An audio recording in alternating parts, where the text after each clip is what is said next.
So hello everybody, welcome back to another random video which I am posting anyway. So today in this video we'll be talking about a poem which is named as the Laburnum Top, and we'll be discussing about some of the questions related to the topics which is discussed.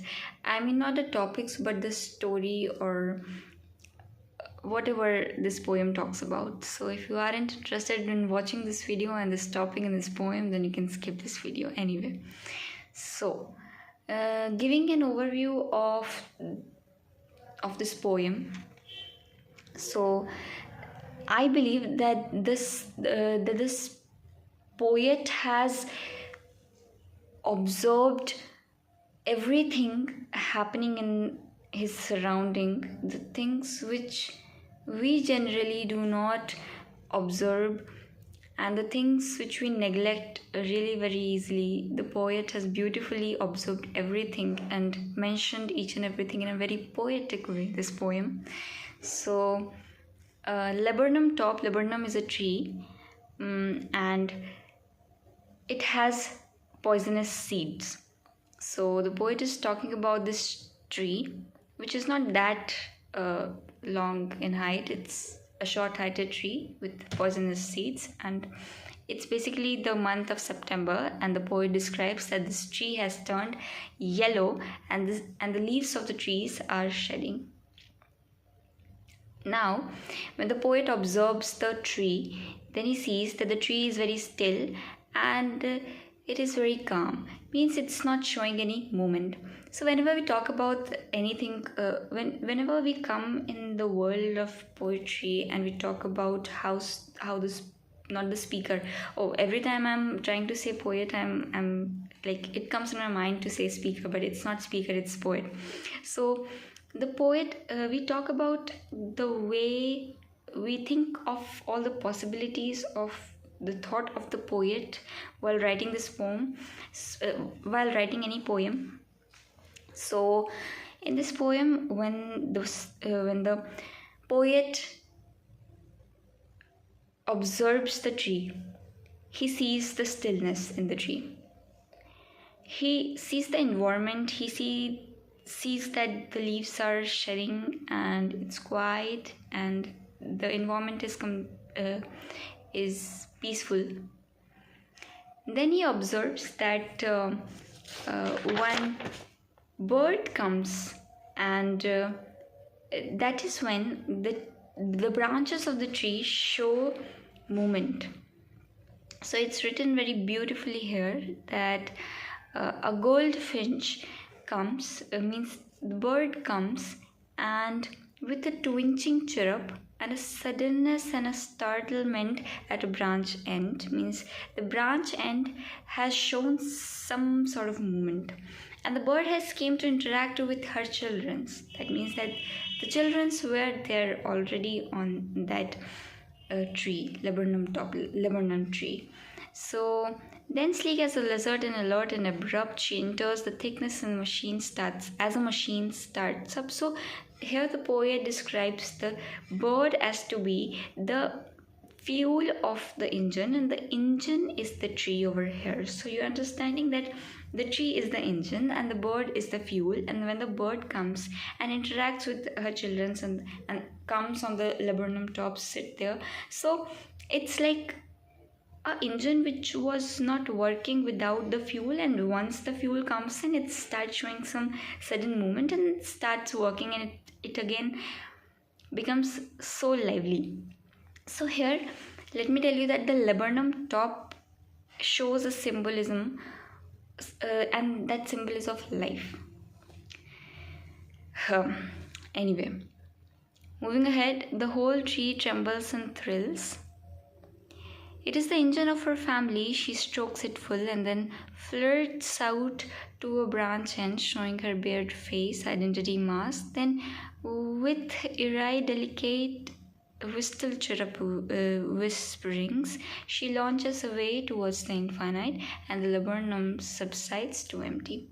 So she comes, she feeds her children, and then she goes back. So the moment she goes back, the poet has described that the laburnum subsides to empty. Then again, the laburnum top becomes still, it stopped showing the movement, and that is all what the poet is trying to convey to us. There are many things which are mentioned in this poem, and we can poetically note on every single detail and talk over those the whole day, because I find this poem to be really beautiful, and more than the words which is mentioned on the poem, you can talk a lot and a lot and a lot till hours about the feeling which the poet must have been feeling while writing of this poem, because this is the very basic thing which we usually do not focus over and we neglect, but the poet has beautifully written so much onto that, and poet must have thought many things. Like, it might also be like,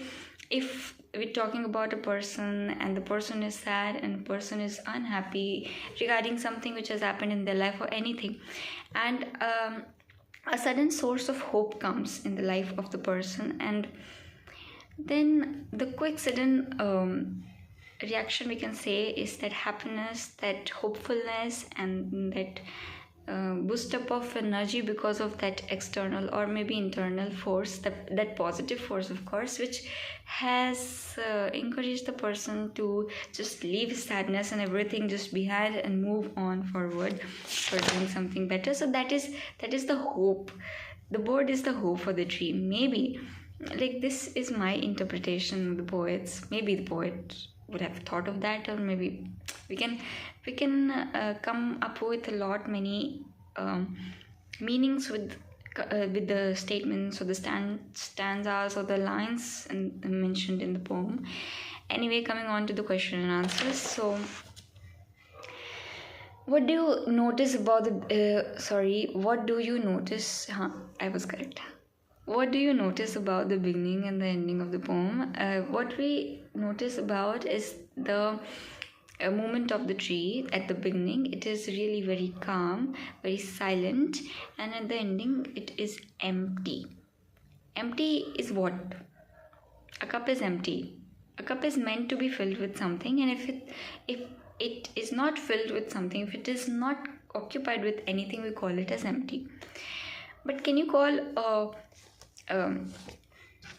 I have this clutch. Can you call it empty? No, because it was never filled with something. It was never meant to be filled with something, so it can never be empty. But can you call a cup, a glass, or anything as which was supposed to be filled by something, and it is not occupied currently? So can you call that thing as empty? Yes. So at the end of the poem, the tree is empty because the bird in the middle of the poem had came on the tree, and due to which the tree had shown some movement, and after a few time the bird has flew away. So that is the reason why the tree is said as to be empty over here. Or you can also say that it again becomes calm, silent, and it shows no movement at the end as well. Moving on to the next question. To what is the bird's movement compared? What is the basis for the comparison? The bird's movement is compared as to a lizard because it is alert and abrupt movement it shows, and a lizard as well shows such movement. We can't say that as constant. Sudden, abrupt movement, alert movement.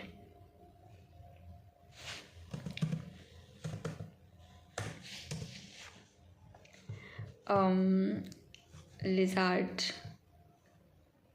Movement of lizard.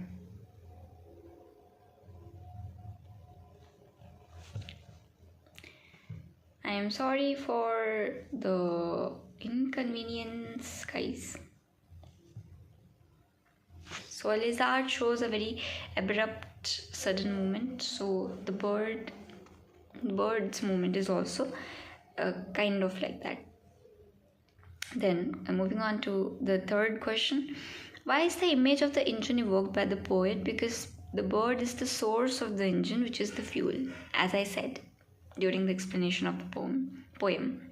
That wasn't the complete explanation, but that was just what I felt after reading the poem. why am I speaking at 2x speed? Maybe because I was listening to the lecture in 2x speed and I wanted it to be in 4x, but that requires some sort of subscription, I guess. मैं गरीब हूँ. Anyway, what do you like most about the poem? I like the imagery, that the way the poet describes everything, that creates a beautiful image, many beautiful images in the mind of the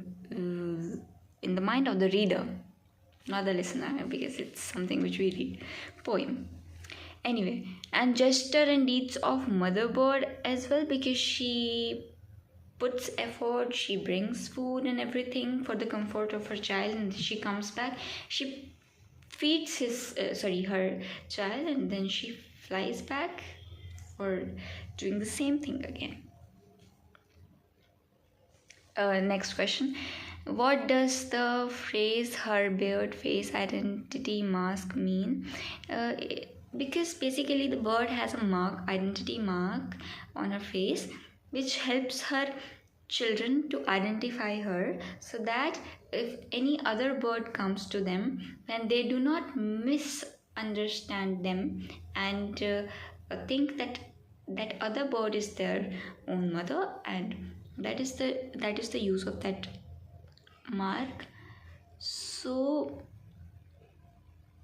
it is considered as the identity for the presence of the bird, and that helps her children overall to identify their mother. So this is the poem, and these were some of the questions and some of the answers. And at the end of the video, I just want to say that this is not a very big poem, but it is a very beautiful poem, because there are many things which we can imagine after reading single line, even single line of this poem. And the symbolism which is used in this poem is genuinely very creative and poetic, and that is what makes me record myself while narrating this poem, and the things I imagine personally after reading this one. So that is all, and bye bye.